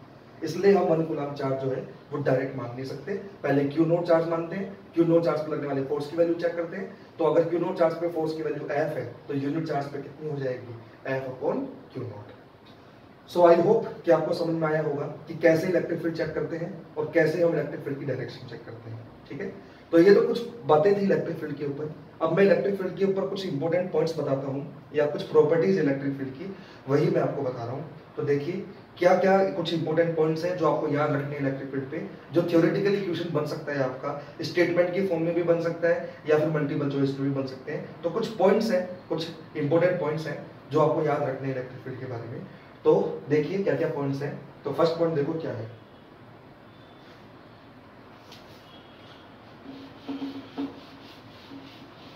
अब देखो कुछ इंपॉर्टेंट पॉइंट्स हैं इलेक्ट्रिक फील्ड के ऊपर जो आपको याद रखने हैं, बेसिक पॉइंट्स हैं। तो देखो फर्स्ट पॉइंट क्या है, it is a vector quantity, मतलब ये वेक्टर क्वांटिटी है। अगर वेक्टर क्वांटिटी है तो उसकी कुछ ना कुछ डायरेक्शन भी होगी, तो उसकी डायरेक्शन जो होती है वो क्या होती है, its direction is same as the direction of force on the given positive charge. मतलब इलेक्ट्रिक फील्ड वेक्टर क्वांटिटी है और इसकी डायरेक्शन वही होगी जो यूनिट पॉजिटिव चार्ज पर लगने वाले फोर्स की डायरेक्शन होती है। ठीक है, इसके बारे में मैं आपको पहले ही बता चुका हूं, तो इस पॉइंट के ऊपर मैं अभी लंबा डिस्कस नहीं कर रहा। ये चीज मैं अभी आपको थोड़ी देर पहले एक्सप्लेन कर चुका हूं कि इलेक्ट्रिक फील्ड डायरेक्शन कैसे निकालते हैं। किसी भी पॉइंट पर इलेक्ट्रिक फील्ड डायरेक्शन वही होगी जो उस point per unit positive charge पर लगने वाले फोर्स की डायरेक्शन होती है। ठीक है, तो ये सब चीजें मैं पहले डिस्कस कर चुका हूँ। इसकी जो यूनिट होती है वो होती है न्यूटन पर कूलम, क्योंकि ई वेक्टर बराबर आया था F upon Q, F upon Q मतलब न्यूटन पर कूलम। और इसकी एक यूनिट और होती है वोल्ट पर मीटर। ये यूनिट कैसे आई इसके बारे में हम आगे चर्चा करेंगे, अभी के लेवल पे बस आप ये याद रख लो, आने वाली वीडियो में आपको समझ में आएगा कि ये वोल्ट पर मीटर कहां से आएगा। ठीक है, तो ये दूसरा पॉइंट था। तीसरा point, it's dimension is m1 l1 t - 3 a - 1। Dimension कैसे निकालोगे? बेसिकली ई बराबर जो होता है वो होता है f अपॉन q। f की जो डायमेंशन होती है वो क्या होती है, m1 l1 t - 2, और q की डायमेंशन क्या होती है, q की डायमेंशन होती है a1 t1। ठीक है, तो जब आप उसको सोल्व करोगे तो a1 ऊपर जाके a - 1 बनेगा, t1 ऊपर जाके t - 1 बनेगा, और -2 पहले से ही है तो वो -3 हो जाएगा। तो इसकी डायमेंशन क्या होती है, m1 l1 t - 3 a - 1। ठीक है, ये इसका तीसरा पॉइंट है। लास्ट पॉइंट क्या है, लास्ट पॉइंट जो है वो ये है कि direction of electric field due to positive charge is away from the charge and due to negative charge is towards the charge. इसका क्या मतलब है, इसके बारे में समझना, इसका क्या मतलब है। अब देखो अगला पॉइंट का क्या मतलब है, इसमें क्या बोला गया है हमको इस पॉइंट में कि electric field due to positive charge is, direction of electric field due to positive charge is away from the charge and due to negative charge is towards the charge. इसका क्या मतलब है, इसका मतलब ये है कि पॉजिटिव चार्ज की वजह से जो इलेक्ट्रिक फील्ड की डायरेक्शन होगी वो इस चार्ज से दूर की ओर होगी। जैसे मान लो मैं बोलूँ ये जो है, ये पेन जो है ये पॉजिटिवली चार्ज है, तो इसका फील्ड जो बनेगा इसके चारों तरफ, उस फील्ड की डायरेक्शन इससे दूर की तरफ होगी। मतलब मेरा ये है, सपोज करो मैंने यहाँ पे कोई पॉजिटिव चार्ज रखी है, ठीक है, तो इस पॉजिटिव चार्ज की वजह से जो फील्ड बनेगा उसकी डायरेक्शन इससे हमेशा कहाँ पे होगी, दूर की ओर होगी। चाहो तो चेक भी कर सकते हो, जैसे इस पर्टिकुलर पॉइंट पर मुझे ये चेक करना है कि इसकी फील्ड की डायरेक्शन क्या है इस पॉइंट पर, तो इस पॉइंट पर फील्ड डायरेक्शन चेक करने के लिए क्या करूंगा यहाँ पे, या तो यूनिट पॉजिटिव चार्ज मान लो या पॉजिटिव टेस्ट चार्ज मान लो। जैसे मान लो मैंने पॉजिटिव टेस्ट चार्ज मान लिया, क्यों ना, तो जो पॉजिटिव टेस्ट चार्ज पर फोर्स की डायरेक्शन होगी वही इस पॉइंट पर फील्ड की डायरेक्शन होगी। तो इस पॉइंट पर ये वाला जो चार्ज है वो उसको क्या करेगा, रिपेल करेगा, रिपेल करेगा मतलब फोर्स इस तरफ लगाएगा। तो यही डायरेक्शन किसकी होगी, यही डायरेक्शन इलेक्ट्रिक फील्ड की होगी। मुझे अगर मान लो यहाँ पे चेक करना है कि फील्ड की डायरेक्शन क्या होगी, तो यहाँ पे मुझे क्या मानना पड़ेगा, पॉजिटिव टेस्ट चार्ज मानना पड़ेगा। और पॉजिटिव टेस्ट चार्ज पे जो डायरेक्शन फोर्स की होगी वही फील्ड की डायरेक्शन होगी, तो फोर्स कहाँ पे लगेगा, इस तरफ लगेगा, तो यही फील्ड की डायरेक्शन होगी। मुझे यहाँ पे चेक करना है, तो यहाँ पे मुझे टेस्ट चार्ज मानना पड़ेगा, positive test charge. Test charge हमेशा पॉजिटिव माना जाएगा, ठीक है। तो यहाँ पे जो फील्ड की डायरेक्शन होगी वो कैसे चेक करोगे, जो इस पॉजिटिव टेस्ट चार्ज में फोर्स लगेगा, पॉजिटिव टेस्ट चार्ज में फोर्स इस तरफ लगेगा, तो यहाँ पे फील्ड की डायरेक्शन इस तरफ होगी। ऐसे मान लो मुझे यहाँ पे चेक करना है, तो यहाँ पे पॉजिटिव टेस्ट चार्ज मान लूंगा क्यू नॉट, और पॉजिटिव टेस्ट चार्ज में जो फोर्स की डायरेक्शन होगी वो ऊपर होगी, तो वही डायरेक्शन किसकी होगी, इलेक्ट्रिक फील्ड की होगी। तो देखो यहाँ पे जो इलेक्ट्रिक फील्ड डायरेक्शन कहाँ पे आ रही है, हमेशा हमेशा इसकी तरफ अवे फ्रॉम द चार्ज आ रहा है, मतलब पॉजिटिव चार्ज की वजह से जो फील्ड बन रहा है वो हमेशा इससे दूर की तरफ बनेगा। आ रही बात समझ में। और आगे क्या बोला गया, नेगेटिव चार्ज की वजह से जो फील्ड की डायरेक्शन होगी वो हमेशा उसकी ओर होगी। तो पॉजिटिव चार्ज से तो फील्ड जो बनेगा वो तो हमेशा दूर की तरफ होगा उसका डायरेक्शन, और नेगेटिव चार्ज की वजह से जो फील्ड बनेगा वो हमेशा उसकी ओर होगा। कैसे होगा वो देखो, वो और मैं आपको एक्सप्लेन कर देता हूँ कि वो कैसे होगा आपका। तो नेगेटिव चार्ज की वजह से कैसे चेक करेंगे, सपोज करो मेरे पास ये नेगेटिव चार्ज है, ठीक है।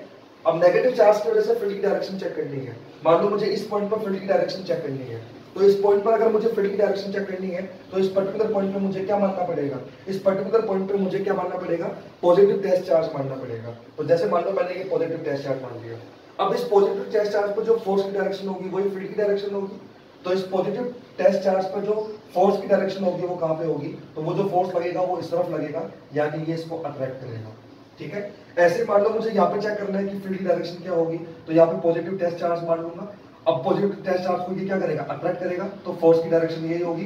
तो जो डायरेक्शन फोर्स की होगी वही किसकी डायरेक्शन होगी, आपकी इलेक्ट्रिक फील्ड की होगी। ऐसे यहाँ पे चेक करनी है, तो यहाँ पे भी पॉजिटिव टेस्ट चार्ज मान लूंगा, पॉजिटिव टेस्ट चार्ज को ये अट्रैक्ट करेगा, तो फोर्स की डायरेक्शन इधर लगेगी, तो जो फोर्स की डायरेक्शन होगी वही इलेक्ट्रिक फील्ड डायरेक्शन होगी। ऐसे अगर मेरे को यहाँ पे चेक करनी है, तो यहाँ पे भी पॉजिटिव टेस्ट चार्ज मान लूंगा, वो उसको अट्रैक्ट करेगा, तो मतलब इलेक्ट्रिक फील्ड डायरेक्शन ऐसी होगी। तो देखो नेगेटिव चार्ज की वजह से तो इलेक्ट्रिक फील्ड डायरेक्शन कहाँ पे आ रही है, तो नेगेटिव चार्ज की वजह से जो इलेक्ट्रिक फील्ड बनता है उसकी डायरेक्शन हमेशा उसी की ओर होती है, ठीक है।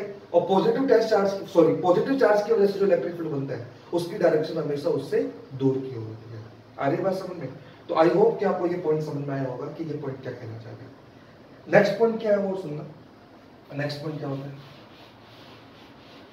नेक्स्ट पॉइंट ये है, तो अब देखना नेक्स्ट पॉइंट क्या है। नेक्स्ट पॉइंट मेरा ये है कि if positive charge is placed in electric field, अगर किसी इलेक्ट्रिक फील्ड में पॉजिटिव चार्ज रख दिया जाए तो it experience a force. Obvious सी बात है, अगर एक फील्ड के अंदर पॉजिटिव चार्ज रख दिया तो उस पॉजिटिव चार्ज में फोर्स तो लगेगा, तो बोला गया it experience the force in the direction of electric field.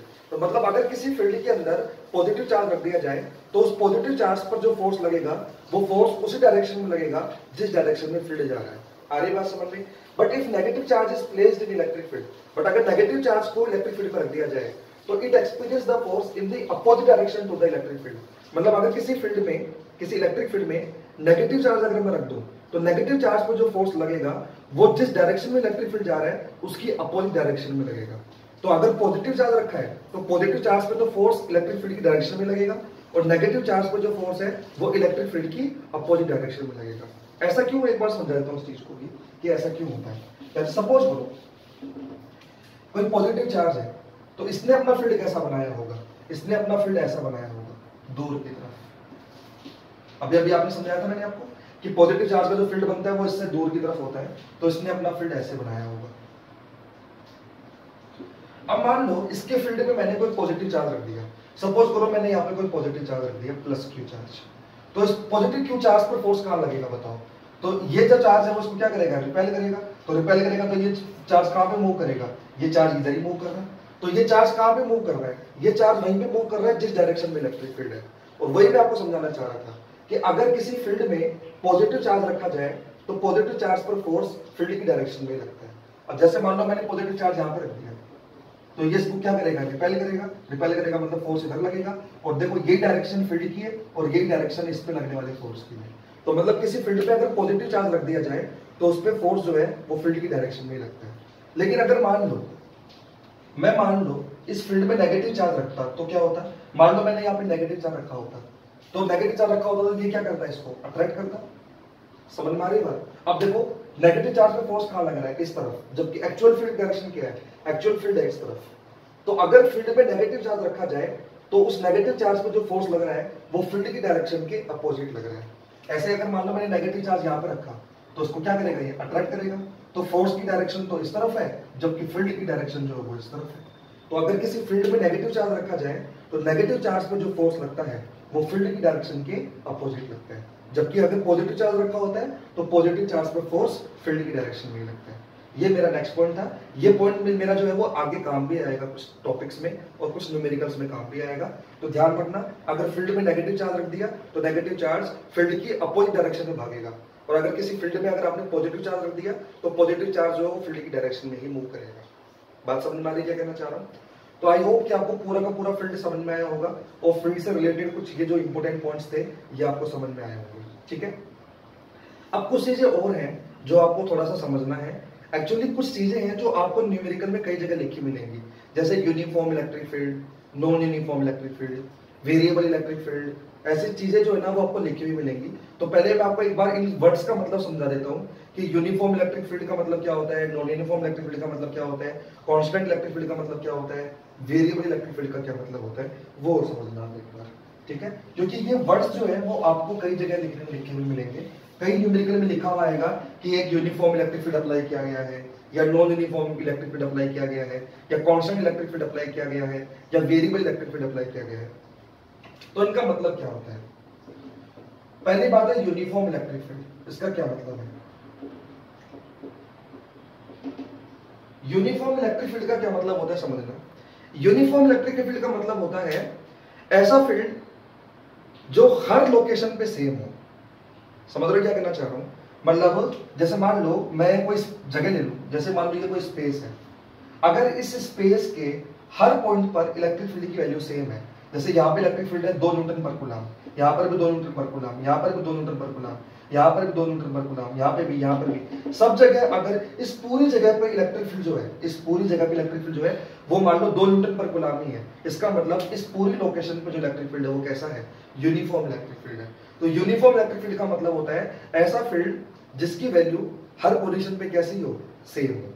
आ रही है बात समझ में? तो यूनिफॉर्म इलेक्ट्रिक फील्ड का क्या मतलब हुआ है? आई होप कि आपको समझ में आया होगा।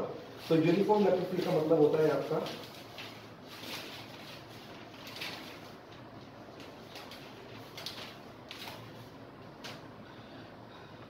तो यूनिफॉर्म इलेक्ट्रिक फील्ड का मतलब आप आई होप कि आपको समझ में आया होगा। तो यूनिफॉर्म इलेक्ट्रिक फील्ड का मतलब होता है कि इलेक्ट्रिक फील्ड जो है does not change with position। मतलब पोजीशन के साथ इलेक्ट्रिक फील्ड की वैल्यू चेंज नहीं होनी चाहिए। मतलब अलग अलग लोकेशन पे इलेक्ट्रिक फील्ड अलग अलग नहीं होना चाहिए, हर लोकेशन पे इलेक्ट्रिक फील्ड आपका क्या होना चाहिए? सेम होना चाहिए। तो अगर हर लोकेशन पे इलेक्ट्रिक फील्ड सेम है, इसका मतलब इलेक्ट्रिक फील्ड कैसा है आपका? यूनिफॉर्म है। ठीक है, अब दूसरा है आपका constant electric field. Constant electric constant electric field क्या होता है समझना। कांस्टेंट इलेक्ट्रिक फील्ड का मतलब होता है कि ऐसा फील्ड जिसकी वैल्यू टाइम के साथ चेंज ना हो। मतलब जैसे मान लो मैं आपको बोलूं कि मान लो मैं यहाँ पे मान लो इस पर्टिकुलर लोकेशन पे मैं खड़ा हूं, मेरे पास फील्ड आ रहा है मान लो 10 न्यूटन पर कूलम, t बराबर 0 टाइम पे। अब t बराबर 1 सेकंड पर भी, 2 सेकंड पर भी, 3 सेकंड पे, मतलब जैसे जैसे टाइम बीत रहा है मेरे पर फील्ड चेंज नहीं हो रहा, मेरे पर फील्ड कंटिन्यूअसली 10 न्यूटन पर कूलम ही बना हुआ है। आ रही बात समझ में? तो अगर इलेक्ट्रिक फील्ड की वैल्यू टाइम के साथ चेंज ना हो तो अपन उसको बोलते हैं कांस्टेंट इलेक्ट्रिक फील्ड। अब चीज ध्यान सुनना, बहुत सारे लोगों के मन में ये कंफ्यूजन होता है या एक मिसकंसेप्शन होता है। बहुत सारे लोग ये सोचते हैं यूनिफॉर्म इलेक्ट्रिक फील्ड का मतलब होता है कांस्टेंट इलेक्ट्रिक फील्ड। बिल्कुल गलत बात है। यूनिफॉर्म इलेक्ट्रिक फील्ड जो है वो कांस्टेंट इलेक्ट्रिक फील्ड नहीं होता। यूनिफॉर्म इलेक्ट्रिक फील्ड का मतलब होता है ऐसा फील्ड जिसकी वैल्यू हर लोकेशन पे सेम हो। ठीक है, वहां पे वैल्यू चेंज हो सकती है। जैसे मैं बोलूं कि मान लो हर जगह पे इलेक्ट्रिक फील्ड 10 न्यूटन पर कूलम है, t बराबर 0 सेकंड पे, t बराबर 1 सेकंड पर हर जगह पे 11 न्यूटन पर कूलम हो गया, तो वैल्यू तो चेंज हो गई ना, लेकिन हर जगह पे ही 11 हो गया। अब मान लो मैं बोलूं t बराबर 2 सेकंड पर हर जगह इलेक्ट्रिक फील्ड 12 न्यूटन पर कूलम हो गया, t बराबर 3 सेकंड पे हर जगह इलेक्ट्रिक फील्ड जो है वो 13 न्यूटन पर कूलम हो गया। बात समझ में आ रही है क्या कहना चाह रहा हूं? लेकिन हर जगह 13 है, पहले हर जगह 12 था, उसके पहले हर जगह 11 था, और उसके पहले हर जगह 10 था। तो ऐसा फील्ड जो है वो यूनिफॉर्म है, वैल्यू चेंज हो रही है लेकिन वो वैल्यू हर जगह चेंज हो रही है। तो पोजीशन के हर पोजीशन पे इलेक्ट्रिक फील्ड सेम है, उसको अपन बोलते हैं यूनिफॉर्म। वो कांस्टेंट हो जरूरी नहीं है। टाइम के साथ हर जगह पे वैल्यू चेंज हो सकती है, लेकिन फिर हर जगह पे ही वैल्यू बराबर चेंज होनी चाहिए। समझ लो क्या कहना चाह रहा हूँ? मतलब मेरा ये है कि मान लो इस पूरी जगह पे पहले इलेक्ट्रिक फील्ड 10 न्यूटन पर कूलम था, कुछ टाइम बाद इलेक्ट्रिक फील्ड जो है वो 11 न्यूटन पर कूलम हो गया, बट वो 11 जो है वो सब जगह ही होना चाहिए। कुछ टाइम बाद मान लो सब जगह पूरा का पूरा 12 न्यूटन पर कूलम हो गया, तो सब जगह फिर 12 होना चाहिए। तो ऐसे फील्ड को अपन बोलते हैं यूनिफॉर्म। कांस्टेंट का मतलब होता है ऐसा इलेक्ट्रिक फील्ड जो टाइम के साथ चेंज ना हो, मतलब इलेक्ट्रिक फील्ड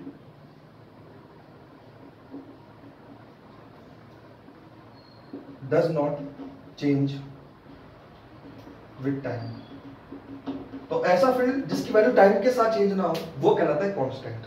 जैसे मैं यहाँ पे खड़ा हूं, मेरे पास 10 न्यूटन पर कूलम फील्ड आ रहा है, कुछ टाइम बाद भी 10 आ रहा है, कुछ और टाइम बाद भी 10 ही आ रहा है, मेरे पास हर टाइम पे 10 न्यूटन पर कूलम ही आ रहा है। इसका मतलब मेरे पास जो फील्ड आ रहा है वो कैसा है? मेरे पास जो फील्ड आ रहा है वो कांस्टेंट है।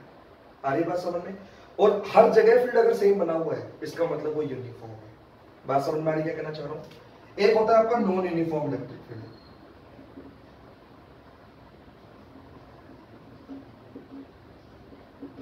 नॉन यूनिफॉर्म इलेक्ट्रिक फील्ड का मतलब होता है ऐसा फील्ड जिसकी वैल्यू हर जगह पे अलग अलग हो। जैसे मैं यहाँ पे खड़ा हूं, यहाँ पे मान लो फील्ड है 10 न्यूटन पर कूलम, यहाँ पे आ गया 11 न्यूटन पर कूलम, यहाँ पे आ गया 12 न्यूटन पर कूलम। मतलब अलग अलग जगह पे इलेक्ट्रिक फील्ड की वैल्यू अगर अलग अलग है तो उसको अपन बोलते हैं नॉन यूनिफॉर्म इलेक्ट्रिक फील्ड। मतलब चेंजेस विद पोजीशन, मतलब अलग अलग पोजीशन पर इलेक्ट्रिक फील्ड की वैल्यू क्या हो? अलग अलग हो। तो ऐसे फील्ड को अपन बोलते हैं नॉन यूनिफॉर्म इलेक्ट्रिक फील्ड। एक होता है वेरिएबल इलेक्ट्रिक फील्ड।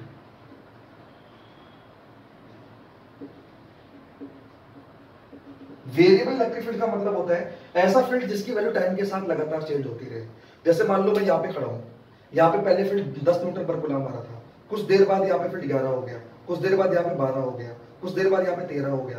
तो अगर एक पर्टिकुलर लोकेशन पे फील्ड लगातार चेंज होता रहे टाइम के साथ, तब अपन बोलते हैं उसको कौन सा फील्ड? Variable electric field. मतलब चेंजेस विद टाइम। मतलब अगर कोई फील्ड टाइम के साथ चेंज हो रहा है तो वो वेरिएबल है, अगर कोई फील्ड टाइम के साथ चेंज नहीं हो रहा तो वो कांस्टेंट है। अगर किसी फील्ड की वैल्यू हर जगह पे सेम है तो यूनिफॉर्म है, अगर किसी फील्ड की वैल्यू हर जगह अलग अलग है इसका मतलब वो नॉन यूनिफॉर्म है। तो इन चार वर्ड्स का मतलब आपको समझ में आना चाहिए।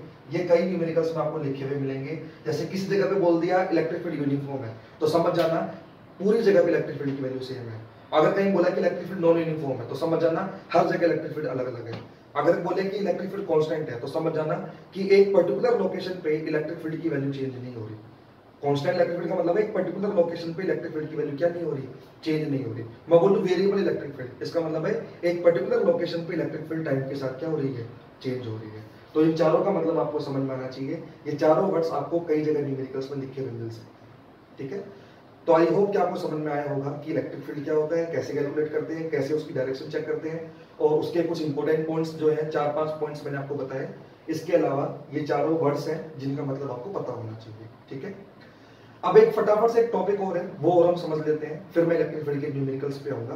तो एक टॉपिक और है वो है electric field due to a point charge. एक पॉइंट चार्ज की वजह से इलेक्ट्रिक फील्ड कितना होता है। ठीक है, तो देखो, तो अब देखो हमको क्या करना है, हमको एक पॉइंट चार्ज की वजह से किसी पर्टिकुलर लोकेशन पे इलेक्ट्रिक फील्ड चेक करना है कि एक पर्टिकुलर लोकेशन पे एक पॉइंट चार्ज का फील्ड कितना आ रहा है। तो देखो मान लो मेरे पास एक पॉइंट चार्ज है Q, मान लो यहां से R डिस्टेंस पर कोई पॉइंट है P। इस P पॉइंट पर मुझे ये चेक करना है कि इस पॉइंट चार्ज का कितना फील्ड आ रहा है। ठीक है, तो अगर इस पर्टिकुलर P पॉइंट पर इस चार्ज का फील्ड चेक करना है तो पहले मुझे यहाँ पे एक पॉजिटिव टेस्ट चार्ज मारना पड़ेगा। ठीक है, और इस टेस्ट चार्ज पर लगने वाले फोर्स की वैल्यू चेक करनी पड़ेगी। तो इस टेस्ट चार्ज पर जो फोर्स लगेगा F वेक्टर, तो वो F वेक्टर आएगा K Q not upon R vector के मैग्नीट्यूड का स्क्वायर इनटू R कैप। ये मैंने वेक्टर फॉर्म में लिख दिया है, ये मैंने यहाँ पे वेक्टर फॉर्म में लिख दिया है कि इस P पॉइंट पर जो ये पॉजिटिव टेस्ट चार्ज मैंने माना है, इस पॉजिटिव टेस्ट चार्ज पर इस चार्ज की वजह से कितना फोर्स लगेगा। ये मैंने यहाँ पे इसको वेक्टर फॉर्म में लिख दिया है। वेक्टर फॉर्म में कैसे लिखा, ये आप मेरा वो वाला वीडियो चेक कर सकते हो, कूलॉम्स लॉ वाला। कूलॉम्स लॉ वाले वीडियो में मैंने आपको बता रखा है vector form of the electrostatic force. ठीक है, तो वहां पे मैंने आपको डिटेल में बहुत अच्छे से समझा रखा है कि वेक्टर फॉर्म कैसे लिखते हैं।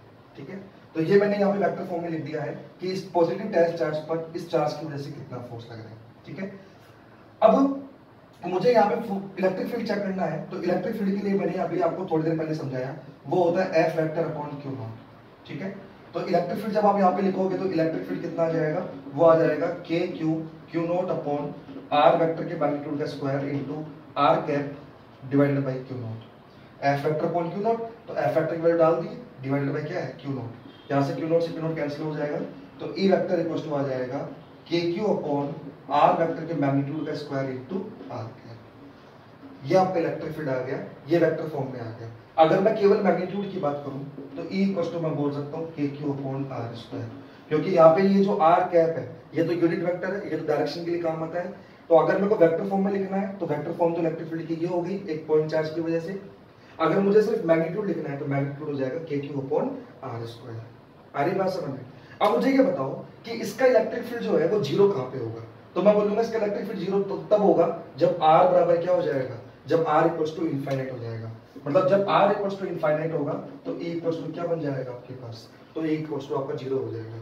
इसलिए ही मैंने आपको स्टार्टिंग में समझाया था कि अगर किसी चार्ज को किसी पर्टिकुलर लोकेशन पर रख दिया जाए तो इसकी जो ये बाउंड्री की जो रेंज होती है वो इनफाइनाइट तक होती है। क्योंकि देखो इसका फील्ड जीरो कहाँ पे हो रहा है, इसका फील्ड जीरो कहाँ पे जाके हो रहा है, जब आर इक्वल्स टू क्या होगा इनफाइनाइट। मतलब एक चार्ज जो है, पॉइंट चार्ज जो है वो अपना फील्ड इनफाइनाइट डिस्टेंस तक बनाता है। आ रही बात समझ में? और देखो जैसे जैसे डिस्टेंस बढ़ती जाएगी फील्ड घटता जाएगा, क्योंकि अगर डिस्टेंस r है तो के क्यू अपॉन आर स्क्वायर, अगर डिस्टेंस 2r है तो हो जाएगा के क्यू अपॉन 2r का स्क्वायर, यानी के क्यू अपॉन 4r स्क्वायर। आ रही बात समझ में? मतलब जैसे जैसे डिस्टेंस बढ़ती जाएगी आपका फील्ड कैसा होता जाएगा, डिक्रीज होता जाएगा, और इनफाइनाइट पर जाने के बाद आपका फील्ड कितना हो जाएगा, इनफाइनाइट पे जाते ही आपका फील्ड जीरो हो जाएगा। सो आई होप आपको समझ में आया होगा कि एक पॉइंट चार्ज की वजह से हम फील्ड कैसे कैलकुलेट करते हैं। अब इसके ग्राफ के बारे में बता देता हूं कि ग्राफ कैसे बनेगा। अब देखो अभी हमने पढ़ा कि पॉइंट चार्ज की वजह से इलेक्ट्रिक फील्ड की वैल्यू कितनी आती है। तो मान लो कोई एक पॉइंट चार्ज है Q, तो इस पॉइंट चार्ज Q की वजह से इससे r डिस्टेंस पे जो इलेक्ट्रिक फील्ड होगा वो होगा के क्यू अपॉन आर स्क्वायर। ठीक है, चलो ठीक है। अब हमको क्या करना है, ये जो के क्यू अपॉन आर स्क्वायर जो फील्ड आया है एक पॉइंट चार्ज की वजह से r डिस्टेंस पर, अब इसका ग्राफ बनाना है मुझे E और R के बीच में। तो E और R के बीच में ग्राफ कैसे बनेगा वो देखो अब ध्यान से। पहली बात तो ये जो है कि E जो मेरा आया है वो आया है के क्यू अपॉन आर स्क्वायर, यानी अगर R जीरो होगा तो E इनफाइनाइट होगा, और अगर R इनफाइनाइट होगा तो E जीरो होगा। समझ रहे हो इसका मतलब क्या हुआ? मतलब जब R जीरो है तो E इनफाइनाइट है, तो ग्राफ जो है उसमें E जो है वो इनफाइनाइट से स्टार्ट होगा, और E जीरो कब होगा, E की वैल्यू जीरो तब होगी जब R क्या बन जाएगा आपका, इनफाइनाइट बन जाएगा। ठीक है, तो एक तो ये दो पॉइंट है जो मेरे ग्राफ में काम आने वाले हैं, और कुछ चीजें और हैं, अब वो ध्यान सुनिएगा। मान लो मेरे पास ये पॉजिटिव चार्ज है Q, इस पॉजिटिव चार्ज की वजह से, अच्छा एक पॉजिटिव चार्ज की वजह से जो फील्ड की डायरेक्शन होती है वो कैसे होती है, एक पॉजिटिव चार्ज की वजह से जो फील्ड होता है वो इससे दूर होता है, और एक नेगेटिव चार्ज की वजह से जो फील्ड होता है वो चार्ज की ओर होता है। ठीक है, तो मतलब नेगेटिव चार्ज की वजह से तो फील्ड चार्ज की ओर होता है, और पॉजिटिव चार्ज की वजह से जो फील्ड होता है वो चार्ज से दूर की ओर होता है। ये सब चीजें मैंने आपको थोड़ी देर पहले समझाई थी। ठीक है, अब यहाँ पे जब हम ग्राफ बनाएंगे तो कई सारी बुक्स में जो है इसका ग्राफ जो है वो बिल्कुल एक्यूरेट नहीं दे रखा, कुछ बुक्स में जो ग्राफ है ना वो आपका आधा अधूरा ही दिया हुआ है। मैं यहाँ पे आपको पूरा ग्राफ समझा रहा हूँ कि पूरा ग्राफ कैसे बनेगा इसका। तो पहले मैं दूसरा ग्राफ बना रहा हूँ फॉर पॉजिटिव चार्ज। अगर मेरा मान लो वो पॉइंट चार्ज है, अगर वो पॉजिटिव है तो ग्राफ कैसा बनेगा, अगर वो मेरा चार्ज नेगेटिव है तो ग्राफ कैसा बनेगा। तो ध्यान से देखना, अगर मेरा चार्ज पॉजिटिव है तो ग्राफ कैसे बनाऊंगा, उसके लिए पहले ये समझो कि अगर मैं इस तरफ जाऊं तो इलेक्ट्रिक फील्ड की डायरेक्शन इस तरफ होगी, और इस तरफ इलेक्ट्रिक फील्ड की डायरेक्शन जो है वो इस तरफ होगी, क्योंकि एक पॉजिटिव चार्ज के लिए इलेक्ट्रिक फील्ड हमेशा दूर की ओर होता है। ये सब चीजें मैं आपको पहले एक्सप्लेन कर चुका हूँ। तो राइट में डायरेक्शन इलेक्ट्रिक फील्ड की राइट में, लेफ्ट में डायरेक्शन इलेक्ट्रिक फील्ड की लेफ्ट में। अगर मैं इस वाली डायरेक्शन को पॉजिटिव मान लूं तो मैं ऐसे बोल सकता हूँ राइट में तो मेरे इलेक्ट्रिक फील्ड की डायरेक्शन पॉजिटिव है, और लेफ्ट में मेरी इलेक्ट्रिक फील्ड की डायरेक्शन जो है वो नेगेटिव है। ये चीज का ध्यान रखना। अगर मैं राइट वाली डायरेक्शन को पॉजिटिव मानूं, और जनरली अपन यही मानते हैं, इधर प्लस मानते हैं और इधर माइनस मानते हैं, ऊपर प्लस मानते हैं नीचे माइनस मानते हैं, जनरली हम ऐसे तो मानते हैं। तो अगर मैं राइट में देखूं तो राइट में इलेक्ट्रिक फील्ड इधर ही है, इस डायरेक्शन में है, मतलब राइट में इलेक्ट्रिक फील्ड पॉजिटिव डायरेक्शन में है, और लेफ्ट में पॉजिटिव, लेफ्ट में जो है वो इलेक्ट्रिक फील्ड इस डायरेक्शन में है, यानी लेफ्ट में जो इलेक्ट्रिक फील्ड है वो नेगेटिव में है। ठीक है, अब देखना ग्राफ में कैसे बना रहा हूं मैं। ग्राफ बना रहा हूं E और R के बीच में। ठीक है, तो पहले तो मैं इस तरफ का ग्राफ बना रहा हूं, मतलब अगर मैं इधर जाऊं तो इलेक्ट्रिक फील्ड कैसे चेंज होगा। तो अगर मैं इधर जा रहा हूं तो जब मैं मेरा r 0 था तब तो इलेक्ट्रिक फील्ड इनफाइनाइट था, तो ग्राफ तो इनफाइनाइट से स्टार्ट होगा। अब जैसे जैसे मैं इधर चलता जाऊंगा मेरे इलेक्ट्रिक फील्ड की वैल्यू क्या होती जाएगी, कम होती जाएगी, और कम होते होते जीरो कहां पे होगी, जीरो होगी इनफाइनाइट पे। तो कम होते होते जीरो होगी, लेकिन जीरो कहां पे होगी, इनफाइनाइट पे। आ रही बात समझ में? तो इस तरफ तो ग्राफ आपका कुछ ऐसा बनेगा, बात समझ में आई होगी। अब अगर मैं इस तरफ जाऊं तो इस तरफ जाने पर भी इलेक्ट्रिक फील्ड धीरे धीरे घट रहा है, ठीक है। तो स्टार्ट तो कहां से होगा, इनफाइनाइट से, क्योंकि जब r 0 है तो इलेक्ट्रिक फील्ड इनफाइनाइट है। बट यहाँ पे इलेक्ट्रिक फील्ड डायरेक्शन इस तरफ है और इस तरफ की डायरेक्शन मैंने नेगेटिव मानी है, तो इस तरफ अगर मैं जा रहा हूं तो इलेक्ट्रिक फील्ड नेगेटिव है, तो ग्राफ जो बनेगा वो बनेगा थर्ड क्वाड्रेंट में, क्योंकि ऊपर E पॉजिटिव है नीचे E नेगेटिव। तो इस तरफ मैं जा रहा हूं तो electric field direction negative direction में है, इसलिए ग्राफ जो बनेगा वो कहां पे बनेगा, आपका थर्ड क्वाड्रेंट में बनेगा। और आपका इनफाइनाइट से स्टार्ट होगा और धीरे धीरे कम होता जाएगा, और कम होते होते जीरो कब हो जाएगा, जीरो तब होगा जब आपका जो r है वो कितना हो जाएगा, इनफाइनाइट हो जाएगा। तो यहाँ पे ग्राफ कुछ ऐसा बनेगा। तो काफी सारी बुक्स में क्या होता है, ग्राफ जो है वो सिर्फ फर्स्ट क्वाड्रेंट में बनाया हुआ होता है, बट रियलिटी में ग्राफ फर्स्ट क्वाड्रेंट में भी बनेगा, थर्ड क्वाड्रेंट में बनेगा। इधर जा रहे हो तो ग्राफ इधर बनेगा ऐसा, और इस साइड अगर आप आ रहे हो तो ग्राफ जो है वो ऐसा बनेगा, ठीक है। और ये ग्राफ सिर्फ किसके लिए वैलिड है, पॉजिटिव पॉइंट चार्ज के लिए वैलिड है, ये भी ध्यान रखना। तो अभी मैंने ये जो ग्राफ बनाया है ये किसके लिए है, ये वाला जो ग्राफ है वो सिर्फ पॉजिटिव पॉइंट चार्ज के लिए है, ठीक है। तो आई होप कि आपको समझ में आया होगा कि मैंने ये कैसे किया।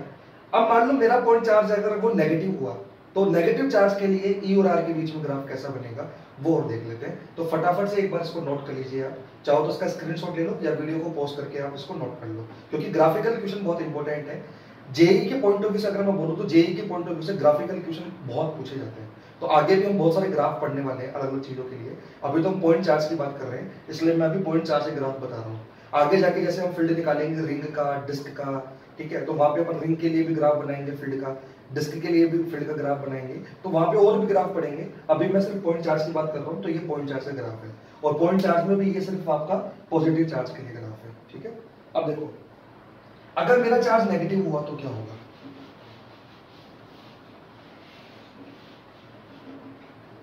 अगर मेरा चार्ज नेगेटिव हुआ तो इसका जो इलेक्ट्रिक फील्ड होगा वो इस डायरेक्शन में होगा, क्योंकि नेगेटिव चार्ज के लिए जो इलेक्ट्रिक फील्ड होता है वो क्या होता है, चार्ज की ओर होता है, और ऐसे इधर जो इलेक्ट्रिक फील्ड होगा वो इस तरफ होगा। बात समझ में आ रही है क्या कहना चाह रहा हूं, मतलब जब मैं राइट में जा रहा हूं तो राइट में जाने पर इलेक्ट्रिक फील्ड की डायरेक्शन इस तरफ होगी, और जब मैं लेफ्ट में जा रहा हूं तो इलेक्ट्रिक फील्ड डायरेक्शन इस तरफ होगी, क्योंकि नेगेटिव चार्ज के लिए जो इलेक्ट्रिक फील्ड होता है वो चार्ज की ओर होता है, ठीक है। ये सब चीजें मैंने अभी आपको थोड़ी देर पहले समझाई थी, ठीक है। इसका मतलब राइट में तो इलेक्ट्रिक फील्ड कैसा है, राइट में जो इलेक्ट्रिक फील्ड है वो तो है नेगेटिव, क्योंकि इलेक्ट्रिक फील्ड डायरेक्शन इस तरफ है और इस तरफ की डायरेक्शन पर नेगेटिव मान रहा हूँ, और इस तरफ की डायरेक्शन में पॉजिटिव मान रहा हूँ। भाई ऐसे तो करते हैं, इधर एक्स एक्सिस पॉजिटिव, इधर नेगेटिव, ऊपर पॉजिटिव नीचे नेगेटिव, जनरली हमारा साइन कन्वेंशन ऐसे तो होता है। तो अगर कोई चीज इधर है तो उसको क्या मानेंगे, नेगेटिव। कोई चीज अगर इधर जा रही है इसका मतलब पॉजिटिव है, इसका मतलब इधर डायरेक्शन पॉजिटिव है। बात समझ में आ रही है क्या कहना चाह रहा हूँ। अब ध्यान से सुनना, ग्राफ कैसे बना रहा हूँ नेगेटिव चार्ज के लिए। मुझे ये पता है कि r बराबर 0 पर तो E इनफाइनाइट होगा, तो ग्राफ इनफाइनाइट से तो स्टार्ट होगा। अब अगर मैं इधर जा रहा हूँ, मतलब मैं अगर इधर मूव कर रहा हूँ तो इलेक्ट्रिक फील्ड घटता जाएगा, इलेक्ट्रिक फील्ड कैसा होता जाएगा, घटता जाएगा, और घटते घटते 0 हो जाएगा जब मैं इनफाइनाइट पे पहुंचाऊंगा। बट इस तरफ जो E है वो नेगेटिव है, तो ग्राफ जो बनेगा वो नीचे की तरफ बनेगा, क्योंकि E जो नेगेटिव है वो नीचे है, पॉजिटिव जो E है वो ऊपर लिया जाता है, तो ग्राफ जो बनेगा वो नीचे बनेगा। ग्राफ आपका कुछ ऐसा बनेगा, कुछ इस टाइप से आपका ग्राफ बनेगा। आ रही बात समझ में। और अगर मैं इस तरफ आ रहा हूं, मतलब मैं इधर जा रहा हूं, तो जब मैं इधर जा रहा हूं तो इलेक्ट्रिक फील्ड कहां पे है, पॉजिटिव डायरेक्शन में है, तो ग्राफ ऊपर बनेगा। आ रही बात समझ में। और r बराबर 0 पे ग्राफ इनफाइनाइट होगा, मतलब इनफाइनाइट से स्टार्ट होगा और घटते घटते आपका क्या हो जाएगा, 0 हो जाएगा। तो ये जो ग्राफ मैंने बनाया है ये किसके लिए बनाया है मैंने, ये बनाया है मैंने नेगेटिव पॉइंट चार्ज के लिए। तो दोनों ग्राफ में फर्क है भाई। पॉजिटिव पॉइंट चार्ज के लिए ग्राफ इसका ठीक उल्टा था, आपको ध्यान हो तो पॉजिटिव चार्ज के लिए एक तो यहाँ पे बना था ग्राफ और एक यहाँ पे बना था, फर्स्ट और थर्ड में आया था। और नेगेटिव चार्ज के लिए ग्राफ कहाँ पे आया है, सेकंड और फोर्थ में आया है। आ रही बात समझ में। तो आई होप कि आपको क्लियर हुआ होगा कि एक पॉइंट चार्ज के लिए इलेक्ट्रिक फील्ड का ग्राफ कैसे बना। इस पे कुछ अच्छे क्वेश्चंस भी करवाऊंगा मैं भी आपको थोड़ी देर बाद। तो चलो ठीक है, तो मैंने अभी आपको पूरी थ्योरी बता दी है कि इलेक्ट्रिक फील्ड क्या होता है। थ्योरेटिकली मैंने उसका मीनिंग बताया, फिर मैथमेटिकली कैसे डिफाइन करते हैं मैंने आपको वो बताया, फिर मैंने आपको बताया किसी भी अगर पॉइंट पर अगर मुझे इलेक्ट्रिक फील्ड निकालना है तो मुझे क्या करना पड़ेगा, वहां पे मुझे पॉजिटिव टेस्ट चार्ज मानना पड़ेगा। टेस्ट चार्ज क्या है? टेस्ट चार्ज एक पॉजिटिव चार्ज है जो बहुत स्मॉल होता है, इसकी वैल्यू लगभग क्या होनी चाहिए आपकी, 0 होनी चाहिए। हम क्या पॉजिटिव किसी पॉइंट पर इलेक्ट्रिक फील्ड निकालने के लिए वहां पे क्या हम यूनिट 1 कूलम चार्ज नहीं मान सकते क्या? तो मैं बोलूंगा अगर आपने वहां पे यूनिट 1 कूलम चार्ज मान लिया तो वो यूनिट 1 कूलम जो चार्ज है वो जिसकी वजह से हम फील्ड निकाल रहे हैं उसके फील्ड पे इफेक्ट डाल देगा। वो सब चीजें मैंने आपको अभी एक्सप्लेन की थी। इसलिए हम किसी भी पर्टिकुलर लोकेशन पे इलेक्ट्रिक फील्ड की वैल्यू कैलकुलेट करने के लिए डायरेक्ट 1 कूलम चार्ज नहीं मानते, हम वहां पे टेस्ट चार्ज मानते हैं। टेस्ट चार्ज पर लगने वाले फोर्स की वैल्यू निकालते हैं। अगर टेस्ट चार्ज पर लगने वाले फोर्स की वैल्यू आ गई तो E इक्वल टू जो होता है वो होता है F/Q। आ रही बात समझ में? वहां से आपका इलेक्ट्रिक फील्ड निकल आएगा। फिर मैंने आपको इलेक्ट्रिक फील्ड की कुछ प्रॉपर्टीज बताई और कुछ प्रॉपर्टीज के बाद में मैंने आपको पॉइंट चार्ज की वजह से बताया कि पॉइंट चार्ज की वजह से इलेक्ट्रिक फील्ड कितना होता है। वो आया अपने पास KQ/R² और हमने फिर उसका ग्राफ पढ़ा, पॉजिटिव चार्ज के लिए तो ग्राफ कैसा बना और नेगेटिव चार्ज के लिए ग्राफ कैसा बना। तो आई होप कि आपको पूरा इलेक्ट्रिक फील्ड अच्छे से समझ में आया होगा। तो मैंने आपको इलेक्ट्रिक फील्ड की थ्योरी का एक एक पॉइंट जो है वो डिटेल में आपको समझाया है कि कैसे क्या होता है। मैंने इवन आपको वो भी बता दिया है कि यूनिफॉर्म इलेक्ट्रिक फील्ड का क्या मतलब होता है, कांस्टेंट इलेक्ट्रिक फील्ड का क्या मतलब होता है। काफी सारे लोग ये सोचते हैं कि यूनिफॉर्म इलेक्ट्रिक फील्ड मतलब कांस्टेंट इलेक्ट्रिक फील्ड, नहीं। कांस्टेंट इलेक्ट्रिक फील्ड का मतलब अलग है, यूनिफॉर्म का मतलब अलग है। यूनिफॉर्म इलेक्ट्रिक फील्ड मतलब ऐसा फील्ड जिसकी वैल्यू हर पोजीशन पे सेम हो, और कांस्टेंट इलेक्ट्रिक फील्ड का मतलब ऐसा फील्ड जिसकी वैल्यू हर टाइम पे सेम हो। मतलब अगर कोई इलेक्ट्रिक फील्ड की वैल्यू टाइम के साथ चेंज नहीं हो रही तो मतलब कांस्टेंट है। अगर किसी इलेक्ट्रिक फील्ड की वैल्यू पोजीशन के साथ चेंज नहीं हो रही, जैसे यहाँ पे जितना इलेक्ट्रिक फील्ड है उतना ही आगे है, उतना ही आगे है, तो उसका मतलब वो यूनिफॉर्म है। और अगर एक पर्टिकुलर जगह पे इलेक्ट्रिक फील्ड की वैल्यू टाइम के साथ चेंज ना हो तो वो फिर कांस्टेंट है। एक ना फिर आपका नॉन यूनिफॉर्म। नॉन यूनिफॉर्म का मतलब होता है अलग अलग जगह पे इलेक्ट्रिक फील्ड की वैल्यू अलग अलग हो। एक होता है वेरिएबल। वेरिएबल का मतलब अगर किसी इलेक्ट्रिक फील्ड की वैल्यू टाइम के साथ चेंज हो तो उसका अपन बोलते हैं वेरिएबल इलेक्ट्रिक फील्ड। ठीक है, तो ये सारी चीजें थी जो इलेक्ट्रिक फील्ड के बारे में मैंने अभी आपको बताई है। अब नेक्स्ट वीडियो में मैं आपको इलेक्ट्रिक फील्ड पर न्यूमेरिकल करवाने वाला हूं। तो स्टार्टिंग में तो हम बेसिक लेवल के न्यूमेरिकल करेंगे, लेकिन इलेक्ट्रिक फील्ड में मैं बेसिक लेवल के न्यूमेरिकल थोड़े से कम करवाऊंगा, क्योंकि इलेक्ट्रिक फील्ड के न्यूमेरिकल्स करने के लिए मुझे जनरली फोर्स निकालना पड़ेगा। क्योंकि मैंने बताया था ना किसी भी पॉइंट पर अगर मुझे इलेक्ट्रिक फील्ड निकालना है तो पहले वहां पे टेस्ट चार्ज मानना पड़ेगा और टेस्ट चार्ज मान के उस टेस्ट चार्ज पर लगने वाले फोर्स की वैल्यू कैलकुलेट करनी पड़ेगी। और एक बार टेस्ट चार्ज पे फोर्स की वैल्यू कैलकुलेट हो गई फिर तो इलेक्ट्रिक फील्ड निकालना आसान है। फोर्स अपॉन टेस्ट चार्ज मतलब F/Q0, फिर तो इलेक्ट्रिक फील्ड निकल ही आएगा। तो इलेक्ट्रिक फील्ड के न्यूमेरिकल्स में हमारा जो मेन पोर्शन होता है सॉल्यूशन का वो फोर्स ही होता है। मतलब इलेक्ट्रिक फील्ड अगर आपको निकालना है तो पहले आपको टेस्ट चार्ज पे फोर्स तो निकालना ही पड़ेगा।